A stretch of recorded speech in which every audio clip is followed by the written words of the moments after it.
The Sunken City and the Spy Who Found It. Part 1. The Ghost in the Abyss. The Opening Hook. Chapter 1. The Weight of 7 Miles. November 1968, 450 miles northwest of Oahu, Hawaii. The chill radiating from the steel deck plate pressed through the heavy canvas of the jumpsuit worn by Jack Dusty Dunleavy. Inside the submersible control sphere, the air was thick with the ozone tang of high-voltage electronics and the faint, unsettling smell of hydraulic fluid, a scent of power and containment. Outside, the pressure was nearly 11,000 pounds per square inch, an astronomical, bone-crushing force capable of shrinking a man's body to the size of a fist. Dusty, a wiry, sharp-eyed deep-sea engineer with the permanent squint of a man who'd spent his life staring at sun-drenched water, didn't think about the pressure. He thought about the lie. He was sitting in the most expensive, secretive submersible ever built, the prototype of the Deep View vessel, designed for an unprecedented mission. Officially, they were performing a geological survey, mapping the abyssal plain for deep-sea mineral rights for the Suma Corporation.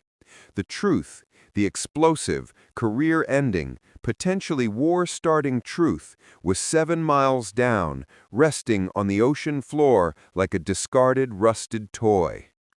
His co-pilot, Dr. Evelyn Eve Reed, a brilliant MIT-trained geophysicist whose doctoral thesis had been classified immediately upon submission, adjusted her headset. Her gaze was fixed on the sonar screen, but her mind was clearly elsewhere. She was the only person Dusty trusted with the lie, the one person who fully understood the magnitude of their target. Depth reading, 16,840 feet. Speed nominal. We should be passing through the deep sound channel now, Dusty. Keep an eye on the thermocline stability. I'm watching, Evie. The water's acting like a glass sheet down here, unnaturally calm. It's almost too still, Dusty replied, his fingers flying over the navigation console. He flicked a switch, activating the forward-facing high-intensity halogen arrays. The darkness, a darkness so complete it was a physical black wall, was violently pushed back. For a brief, dizzying moment, the beams illuminated a snowstorm of microscopic plankton and deep-sea detritus known as marine snow. Then the lights caught something else, something solid, vast, and undoubtedly wrong. "Target in sight. Holy hell," Dusty whispered. The camera feed, piped into the central viewing port, showed it. Not a rock, not a deep-sea vent. It was a massive, angular structure, listing at a severe angle. The hull, encrusted with decades of hydrozones and manganese, was scarred by a terrible, catastrophic rupture, a wound that had torn the metal like wet tissue. It was a submarine, a Soviet submarine. But it was what was next to the submarine that stole their breath, that validated the extraordinary risks taken by the U.S. government, and that would soon reshape the balance of the Cold War. Embedded in the soft ooze, barely 30 feet from the crippled Soviet vessel, was a massive object unlike anything they had ever seen. It was roughly cylindrical, about a third the size of the submarine itself, and it was perfectly, unnervingly intact. "Eve, run the signature. Confirm," Dusty choked out, his throat tight. Eve's fingers were trembling as they danced across the keyboard. The image on the screen resolved, bringing into stark relief the Soviet hammer and sickle, half submerged in the mud. Then the computer beeped, displaying the analysis of the nearby object. Eve looked up, her face pale, the gravity of the confirmation hitting her instantly. She spoke into the comms system, her voice barely a whisper against the omnipresent hum of the vessel. "Mission Control, this is Deep View. We have the K-129, and we have the package. The operation is a go." The package. a 6-megaton nuclear missile nestled on the Pacific floor, lost for years, now found. The Soviet Union thought it was gone forever. The U.S. government was about to spend nearly $1 billion and commit a monumental, secret act of piracy to steal it. The clock had just started ticking on the single most daring intelligence operation in the history of the United States, Project Azorian. And for Dusty and Eve, the search for the sunken city was about to become a very real, very terrifying quest for a trophy that could cost them their lives. Chapter 2. The Spy in the Ballroom. 3 years earlier, 1965, U.S. Embassy, Moscow. The protagonist, Alan or Al Carter, a CIA operations officer masquerading as a low-level diplomat specializing in cultural exchange.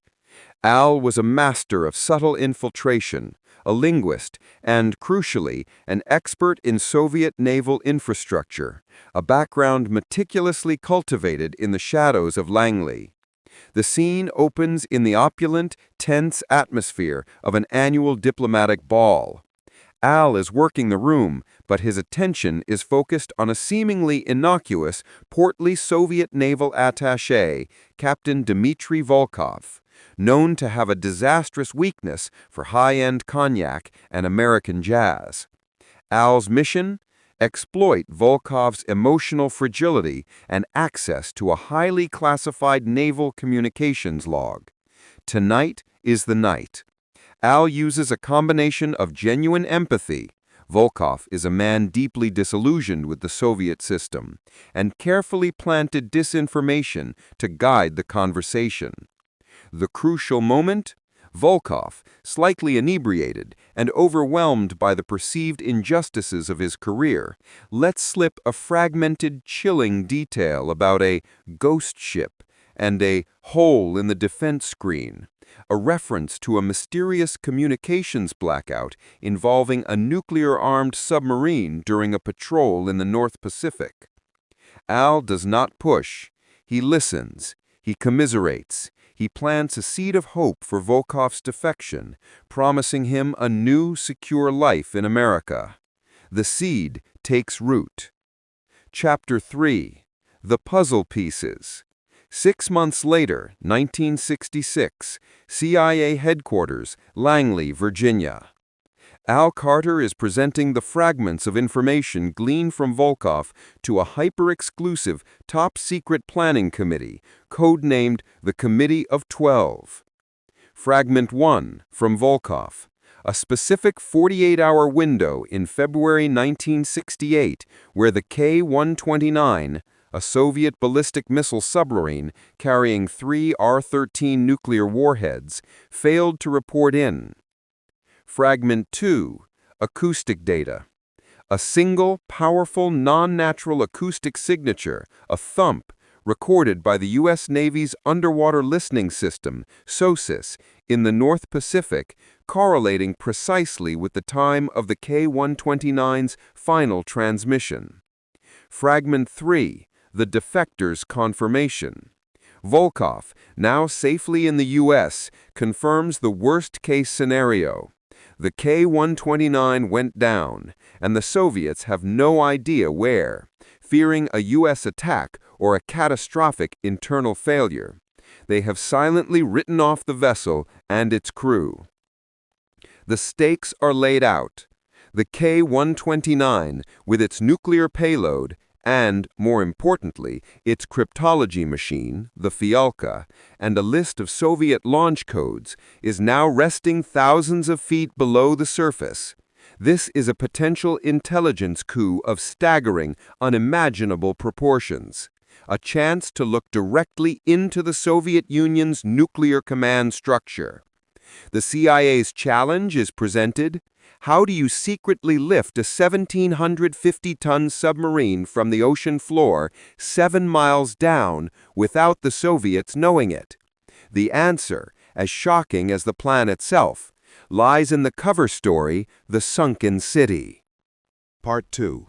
The Cover Story and the Engineering Marvel. Chapter 4. The Eccentric Billionaire. 1968, Washington, D.C. and Long Beach, California. The legendary American industrialist, Howard Hughes, is the perfect mask.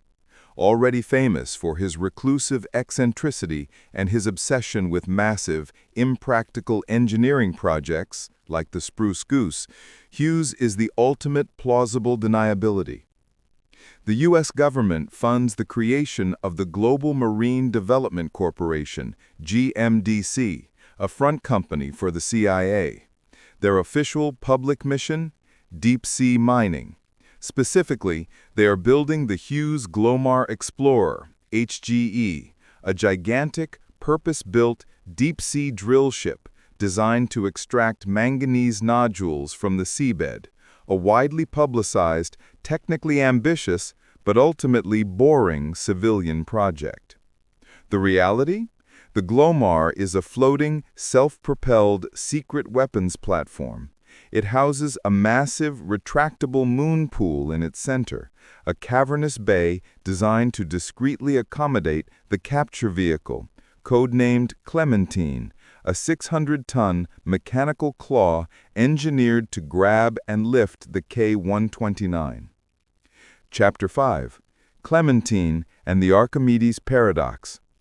This chapter dives into the incredible, cutting-edge engineering required for Project Azorian. The focus shifts to the engineering team. Jack Dusty Dunleavy, the engineer from the opening hook, is recruited for his unparalleled expertise in deep-sea rigging and stability. Dr. Evelyn Reed, the geophysicist, is essential for predicting the complex stresses of lifting a heavy, degraded object through the unpredictable pressures of the abyssal water column. The core challenge? The weight of the submarine. It must be lifted 7 miles without the hull fracturing and losing the nuclear missile, or worse, the cryptology materials. Clementine is detailed. A massive, multi-jointed claw that must attach to the submarine's hull, a process requiring nearly microscopic accuracy at crushing depths. This is where the narrative becomes truly information-rich, detailing the complex physics and mechanics involved, the G-forces, the stress tolerances, and the unprecedented use of a specialized lifting string of drill pipe. Part 3. The Hunt and the Near Misses. Chapter 6. The Eye in the Deep. June 1974, International Waters, North Pacific Ocean. 6 years had passed since the K-129 vanished, and 3 years since the construction of the Hughes Glomar Explorer had begun. The colossal drill ship, now painted in a dull, unremarkable civilian blue, cut through the vast, empty expanse of the Pacific Ocean, heading toward the precise coordinates designated by the deep-sea search team. On board, the atmosphere was a unique blend of high-tech competence and extreme paranoia. Every civilian technician, welder, and cook was under constant low-level surveillance by CIA security personnel whose cover stories ranged from specialized quality assurance to deep-sea mineral consultants. Jack Dusty Dunleavy, overseeing the final calibration of the lifting string in the cavernous moon pool, felt the tension like a physical weight. The moon pool, usually brightly lit, was kept in a perpetual state of twilight secrecy. Above, the sheer scale of the operation demanded attention. Below, the water waited. "We are entering the designated operation box, Dusty," announced Captain Donnell, the ship's civilian master, over the intercom. The initial deployment was the final phase of confirmation. The massive, towed sonar array, a highly specialized military unit masquerading as a geological scanning device, was lowered. Its mission was to map the ocean floor with enough resolution to guide the massive, blind fingers of Clementine directly to the crippled submarine. For 3 weeks, the Glomar crawled back and forth across the abyssal plain. Days blurred into a monotonous cycle of sonar readings, calibrations, and the unearthing, profound silence of the deep. Dr. Eve Reed was the nerve center of this phase, working 12-hour shifts analyzing the faint, distorted echoes returning from the bottom. Then, on a stormy Tuesday morning, the breakthrough came. "Dusty, Captain, get to the operations center," Eve's voice crackled, tight with excitement and relief. On the high-resolution sonar screen, the ghostly outline of the K-129 appeared, perfectly rendered in the 3D topographical map. It lay slightly angled, partially buried in the sediment, exactly where the deep-view submersible had first located it years earlier. The package, the nuclear missile section, was confirmed to be resting nearby, separated from the main hull. The relief was short-lived. Just hours later, the Glomar's lookout reported an incoming vessel. "Bearing 270 degrees, fast. Looks like a trawler, Captain," the lookout stated. It was not a trawler. It was a Soviet intelligence-gathering auxiliary vessel, AGI, the Chazhma. The Soviets had been monitoring the increased U.S. naval and acoustic activity in the area and were now dispatching their own fishing vessels to watch. The CIA's cover story was immediately put to the test. "Activate the mining procedure," ordered Al Carter, who was acting as the GMDC security liaison. "Start the pipe rotation, make it look busy, get the fake manganese samples ready for display." The Glomar immediately launched its deceptive maneuvers. The drill pipe rotated, noisy and conspicuous. Crewmen dressed in hard hats and fake company logos ostentatiously hauled up canisters of pre-collected, worthless manganese nodules, displaying them on deck for the Soviet trawler to see. The Chazhma pulled within a mile, its antennas bristling, snapping photographs of the ship and its strange, massive structure. It was a standoff. The Glomar, an agent of audacious theft, pretending to scoop up rocks, and the Chazhma, a Soviet spy ship, pretending to fish. The stage was set for the deepest, most expensive game of chicken in Cold War history. Chapter 7. Soviet Shadows. July 1974, the Abyssal Plain. The presence of the Chazhma turned the retrieval operation into a protracted psychological ordeal.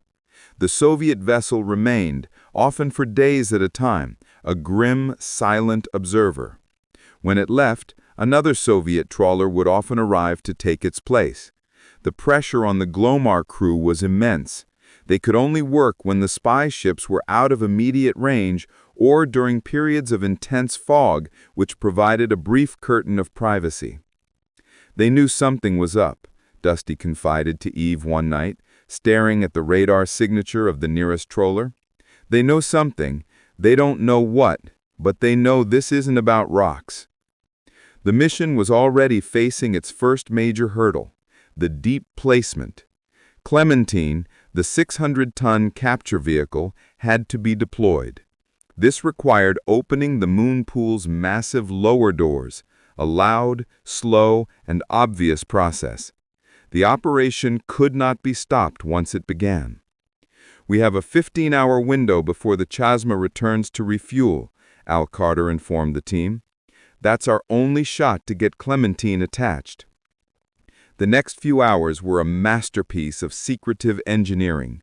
Slowly, agonizingly, the massive drill pipe string was assembled and lowered, section by section, through the moon pool. The process required perfect coordination. 17,000 feet of pipe, lowered with precision to rest within a few feet of the K-129's hull. Dusty and Eve manned the deep-view submersible, which was positioned deep within the moon pool to monitor the initial deployment. "Ready, Dusty? Open the doors." Eve's voice calmed, but there was a tremor in her hands. The hydraulic doors hissed open, and the Pacific rushed in, filling the moon pool with a violent, foamy cascade. Clementine, hanging beneath the ship, looked like a monstrous mechanical squid being lowered into the darkness. For the next 12 hours, the process continued. The weight of the pipe, the friction, and the sheer volume of metal descending through the water column created a high-frequency vibration that ran through the entire ship. Every crewman was ordered to wear ear protection and instructed to ignore the noise. Finally, after what felt like an eternity, the signal came. Clementine was on the bottom. Now the impossible task began. Maneuvering the immense, multi-jointed claw to gently clasp the fragile, manganese-encrusted hull of the K-129. Guiding the massive claw through 7 miles of water, using acoustical signals and telemetry relayed through the pipe, was like performing microscopic surgery with a crane. Chapter 8. The Failed Grab. August 1974. Deep under the Glomar Explorer. The first attempt to secure the K-129 was a near disaster that demonstrated the brutal reality of deep-sea engineering. For nearly 48 hours, the teams worked, guiding Clementine. Eve used the sonar returns to create a virtual 3D map of the hull, allowing Dusty to issue precise, millimeter-level commands to the articulated claws. "We have confirmation. 3 claws locked. Repeat, 3 claws secured," Dusty announced, relief flooding his voice. The order was given to engage the remaining 3 claws. They ratcheted shut, and the strain gauge reading soared. The K-129 was held. A collective cheer erupted in the control room. They had done it. They had grabbed the Soviet sub. Then, the unthinkable happened. As the tension in the lifting string increased for the test pull, an alarm blared. A catastrophic failure light flashed red on the console.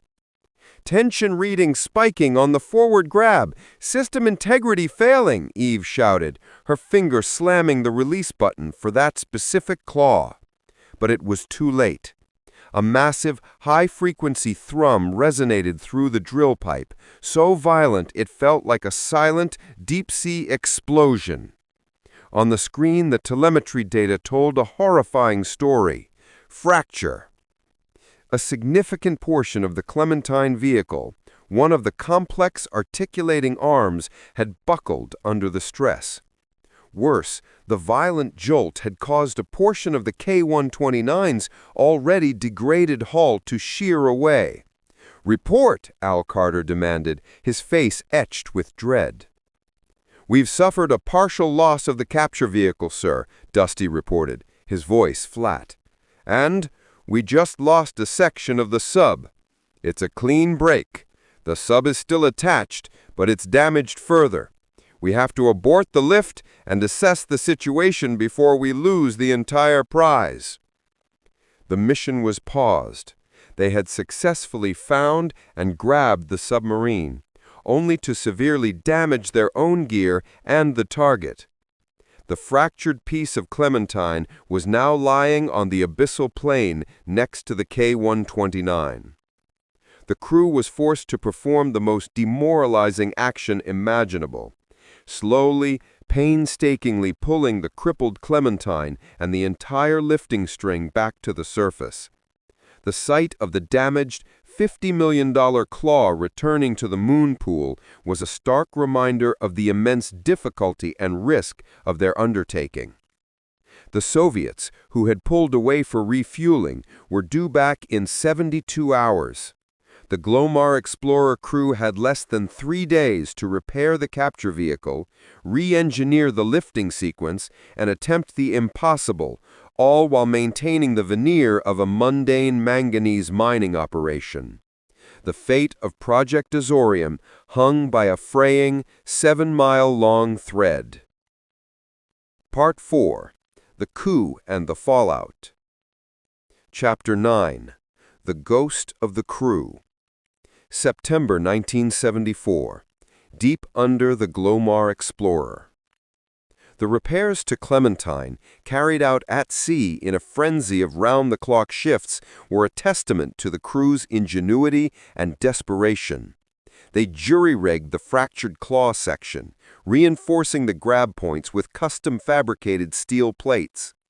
With the Soviet trawler, the Chazhma, again approaching the perimeter, the Glomar had no choice but to try again. Dusty, Eve, and Al Carter gathered in the control room. The air was thick with the smell of burnt coffee and nervous sweat. The fate of Project Azorian hinged on this single, slow-motion ascent. "Begin the second lift," Al ordered, his voice betraying no emotion.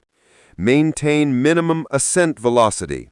Eve, watch those pressure differentials like a hawk." The ascent began. Unlike the descent, this process took weeks. The Glomar Explorer became a massive mobile crane, slowly, carefully spooling in the 7 miles of pipe. Every meter gained was an agonizing victory. At 12,000 feet, the structural stress on the recovered section of the submarine began to peak, just as Eve's models had predicted.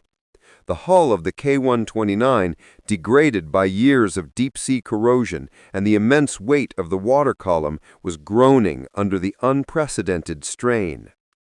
Then the sonar detected something horrifying. As the vessel was lifted past the critical pressure zone, the image feed from the submersible camera still attached to Clementine flickered. The sight that flashed on the screen chilled the control room to silence. Visible through a porthole in the captured section of the K-129 were the remains of the Soviet crew. They were suspended in the cold, still water, their uniforms preserved, silent witnesses to their own watery grave. The emotional impact was immediate and profound.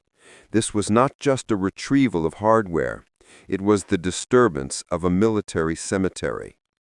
Dusty gripped the console, fighting a wave of nausea. "Continue the ascent. Do not deviate," Al Carter commanded, his eyes fixed on the strain gauges. The mission was too critical to stop for sentiment, but the human cost was now devastatingly real. Chapter 10. The Fracture. September 28, 1974. 2 miles beneath the surface. The ascent was nearing its final, most dangerous stage.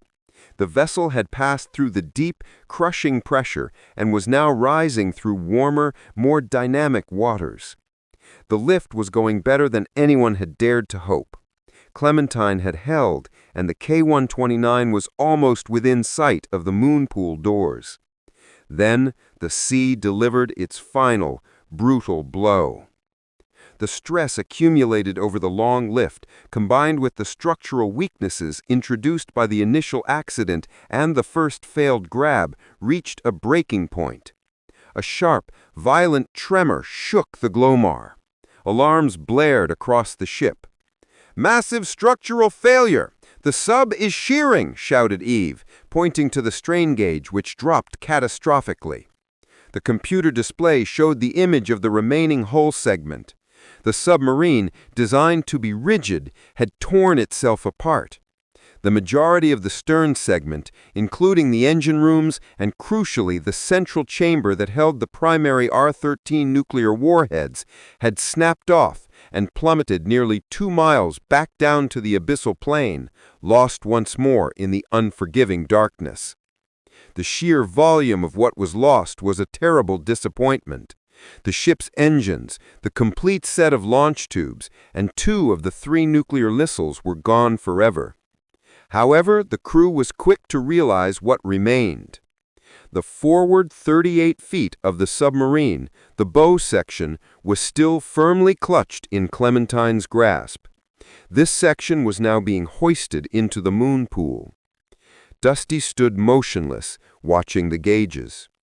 "Sir," he reported, his voice rough, "we have sustained a massive fracture and lost approximately 2/3 of the target. But the bow section is secure. We are bringing in the prize." Chapter 11.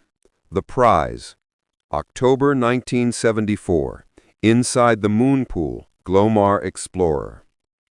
The bow section of the K-129 was finally secured inside the moon pool, its jagged, torn edge a monument to the violence of the deep. The massive doors sealed, and the water was slowly pumped out, revealing the encrusted, rusted fragment of the Soviet submarine. This was the moment of truth. Al Carter, Eve Reed, and a highly specialized team of cryptologists and nuclear analysts, protected by hazmat suits and armed CIA security, descended into the moon pool. The air was cold, damp, and smelled of brine, rust, and oil. The objective was clear: retrieve the intelligence assets immediately. They accessed the cramped compartments of the bow section. The scene was preserved exactly as it was when the catastrophic event occurred. Cabinets open, documents scattered, and the haunting reminders of the crew everywhere.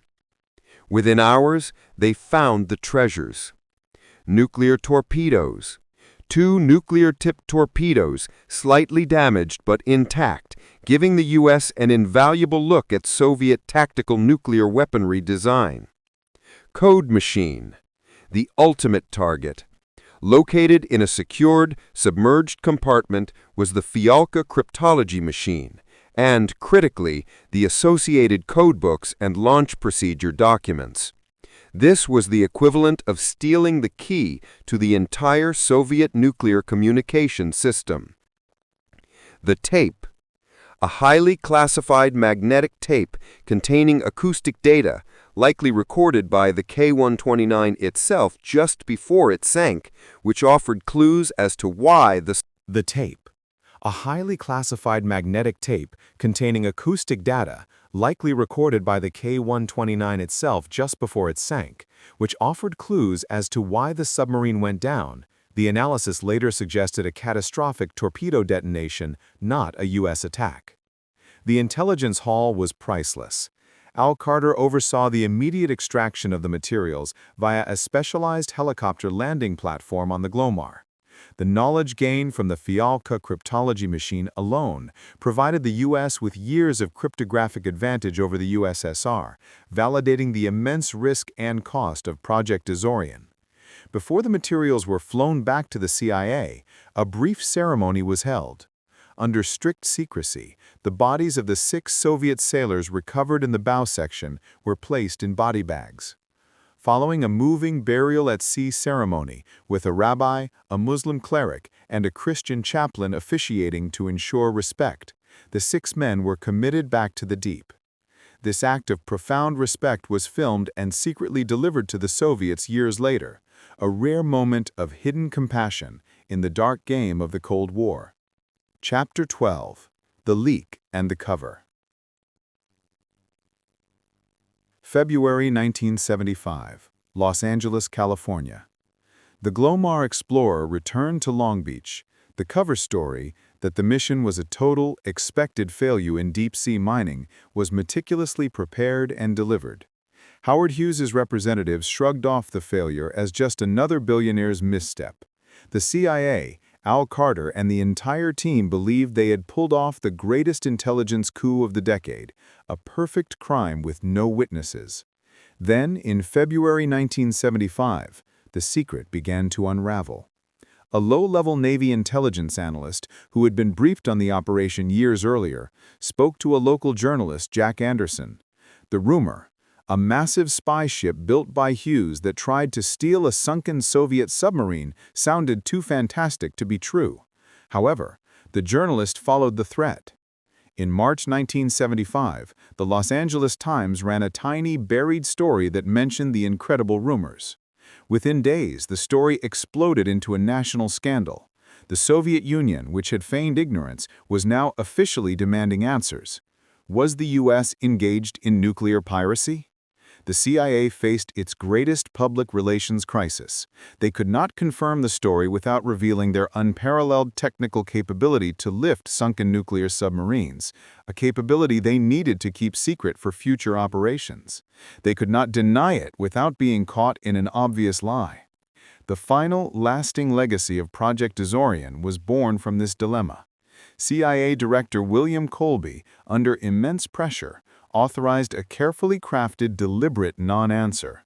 The official response, given to the press, the U.S. Congress, and the Soviet ambassador, was simple, concise, and maddeningly effective. "We can neither confirm nor deny." This phrase, quickly nicknamed the Glomar response, became a cornerstone of intelligence secrecy, a legal precedent that shields the CIA and other U.S. agencies from having to reveal classified operations. The cover story ultimately failed, but the countercover, the Glomar response, ensured that the full operational details remained a secret for decades. The Glomar Explorer was hailed as a mining failure, but remains the most successful act of state-sponsored underwater piracy in history. Dusty and Eve returned to obscurity, their names forever linked to the machine, while Al Carter's intelligence victory reshaped the balance of power in the final, tense years of the Cold War. Epilogue: The Long Silence. 1992. The Collapse of the Wall. The Cold War was over, not with a bang, but with the slow, almost silent collapse of the Soviet Union. As the Berlin Wall was chipped away and the Soviet flag lowered, the immense secret risk taken by Project Azorian could finally be measured. Al Carter, the operations officer who initiated the whole audacious plot, was long since retired from the CIA, living a quiet life in rural Virginia. In 1992, he received a small wooden box containing a single, tarnished brass button, a piece of a Soviet naval uniform. No note was attached, but he understood the message. The operation remained a secret, but the Brotherhood of Intelligence recognized the scope of his achievement. The intelligence gleaned from the Fialka cryptology machine gave the U.S. an unparalleled advantage in tracking Soviet intentions during the most tense moments of the 1970s, arguably preventing several potential crises through preemptive diplomatic actions based on accurate knowledge. Dr. Evelyn Reed never returned to academia or government service. The deep-sea operation and the haunting image of the sailor's remains profoundly changed her. She dedicated her remaining career to the study of ocean ecosystems, becoming a leading voice in deep-sea conservation.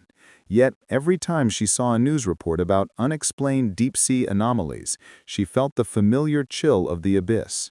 The memory of the Glomar Explorer's silent, impossible theft was a secret she carried with her, a silent acknowledgement that the deepest secrets were often the ones with the largest consequence. Jack Dusty Dunleavy, the engineer, found the return to routine civilian life unbearable. He went back to deep-sea salvage, but no job ever matched the engineering challenge of Clementine. He was haunted by the failure, the two-thirds of the K-129 that slipped back into the darkness, and the technical flaw that cost the U.S. the final prize. He spent years calculating and recalculating the structural tolerances, convinced he could have done better. He occasionally gave lectures to Navy engineers, always under the guise of deep-sea platform stability, using the physics of the Glomar operation without ever naming the real target. He remained fiercely proud of the vessel he helped build, a machine that proved the limits of human ingenuity. The ultimate fate of the Glomar Explorer was nearly as strange as its mission. It remained mothballed for years, too infamous to use commercially, too valuable to scrap.